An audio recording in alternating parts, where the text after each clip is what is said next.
इस तरह से कांग्रेस नेतृत्व के फैसले के बाद कोई टीका टिप्पणी करना किसी भी नेता के लिए उचित, वो तो खुद फैसलों में शामिल रही हैं, इसलिए उनका ये कहना मैं उचित नहीं मानता। उनको कांग्रेस में अपना भविष्य नहीं दिखाई दे रहा, तो जहां उनको भविष्य सुरक्षित लगता है वहां वो अपना जा सकती है। और वो पीछे जिस तरह से लोगों में एक धारणा थी कि उनको गलत तरीके से हराया गया, तो लोगों के अंदर गुस्सा भी था। चुनाव के बाद में हमारा सर्वे के आधार पर और विजिबिलिटी के आधार पर जो जिताऊ कैंडिडेट होगा उसको हम टिकट देंगे, उसको खड़ा करेंगे कि आने वाली विधानसभा में कांग्रेस पार्टी 70+ सीटें लेकर के सरकार बनाए। नमस्कार, मेरा नाम है सतसिंह और अभी मैं हूं दिल्ली और मेरे साथ हैं हरियाणा प्रदेश कांग्रेस कमेटी के प्रधान उदयभान जी। उदयभान जी जाने जाते हैं अपनी क्लैरिटी के लिए, स्पष्टता के लिए। आप इनसे कोई भी सवाल पूछो, कितना ही मुश्किल हो, स्पष्ट जवाब आएगा, आपको पसंद आए या ना आए। सर, आपका स्वागत है। धन्यवाद। सर, मैं आपसे शुरुआत इस बात से करना चाहूंगा कि अभी लोकसभा चुनाव संपन्न हुआ है। कांग्रेस पार्टी भी 10 में से 10 का दावा कर रही थी, बीजेपी भी 10 में से 10 का दावा कर रही थी।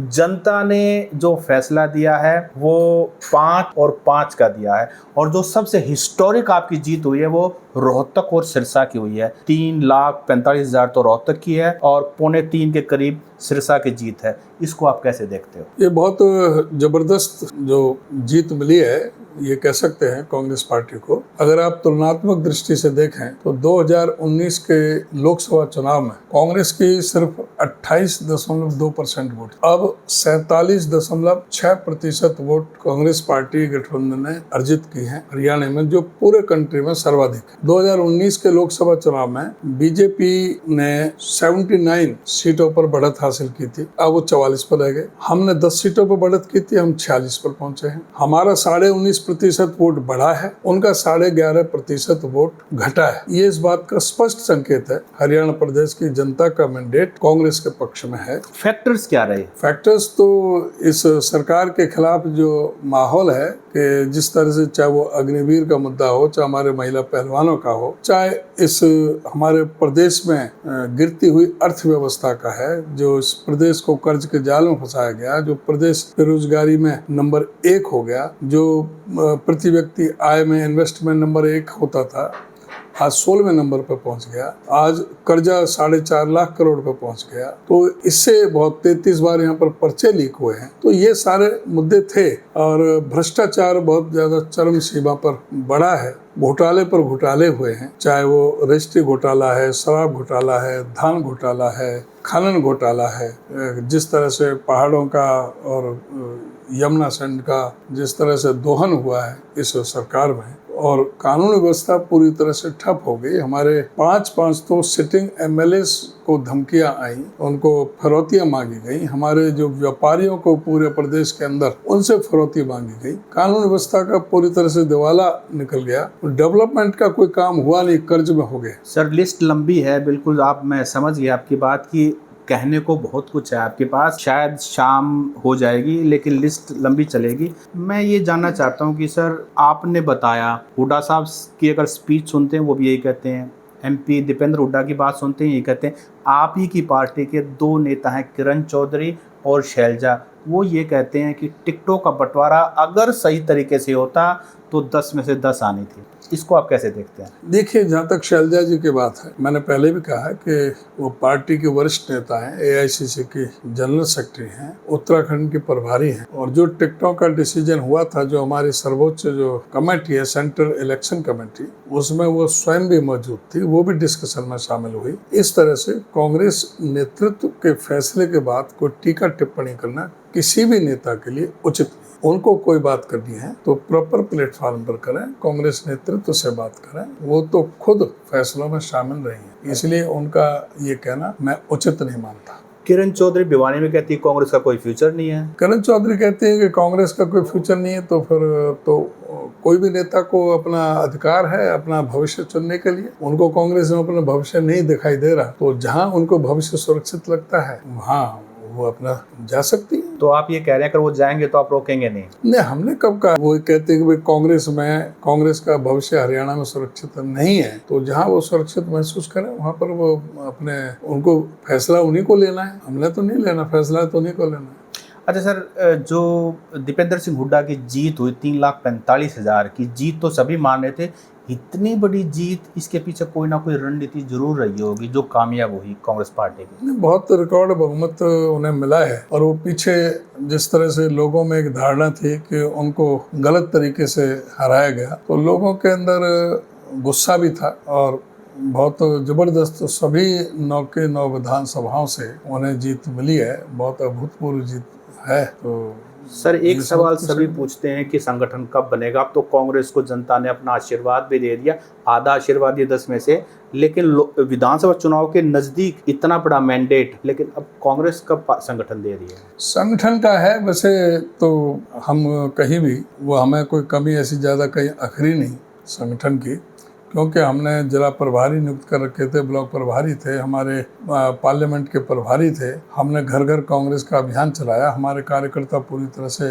जुटे हुए थे। हमारे जो भी संगठन है, चाहे वो यूथ का है, चाहे सेवा दल का है, चाहे महिलाओं का है, चाहे हमारे दूसरे जो डिपार्टमेंट से थे, वो सभी लगे हुए थे। तो उसमें तभी ये कारण हुआ कि हमारी सारी रैलियाँ, मीटिंगें सारी बहुत ज़बरदस्त सक्सेस हुई। हम ये समझते हैं अगर संगठन अभी बन जाता तो और बेहतर होता, थोड़ा और भी बेहतर रिजल्ट मिल सकते थे। तो कुछ बनेगा? तो ये हमारा प्रयास है कि जल्दी से संगठन बन जाए। और राज्यसभा सीट को लेकर के क्या रणनीति है? अभी तक तो आपके पास थी, लेकिन चूंकि दीपेंद्र सिंह हुड्डा अब लोकसभा के सदस्य बन गए हैं, तो विधानसभा जो राज्यसभा है वो खाली हो गई, उसका भी अभी शायद आने वाले महीने 2 महीने में फैसला हो जाए। कोई रणनीति है? रणनीति तभी बनेगी, पहले तो नोटिफिकेशन हो, राज्यसभा के इलेक्शन है, कब होना कब नहीं होना। कॉन्फिडेंट हैं आप? इसी उसमें होना है कि आगे का होना है। अभी तो हम 20 तारीख को गवर्नर साहब से मिलने जा रहे हैं कि भाई यहाँ पर अल्पमत की सरकार चली हुई है हरियाणा के अंदर, जिनको ये अधिकार नहीं है, और जो हॉर्स ट्रेडिंग चल रही है, जो खरीद फरोख्त चल रही है, जेजेपी के जो विधायकों को एक एक करके जो खरीदने का जो प्रयास किया जा रहा है, इस खरीद फरोख्त को रोका जाए, और यहाँ पर विधानसभा भंग करके राष्ट्रपति शासन लगा करके जनता का नया जनादेश लिया जाए। ये भी हम 20 तारीख को गवर्नर साहब से मिल रहे हैं, और उसके बाद में जब राज्यसभा का समय आएगा उस समय रणनीति और सारी चीज़ करेंगे, जो भी होगा परिस्थिति अनुसार। तो मेजोरिटी किसके पास है? बीजेपी के पास नहीं है, तो क्या कांग्रेस के पास जीजेपी के मिला करके, इंडिपेंडेंट मिला करके, इनेलो का मिला करके क्या मेजोरिटी बन रही है? मेजोरिटी जो है सीधा सा है कि हमारे जो एमएलए थे 31 थे, एक हमारा एमपी बन गया, अब रिजाइन दे दिया, तो अब 30 रह गए। 30 थे, अब 29 रह गए।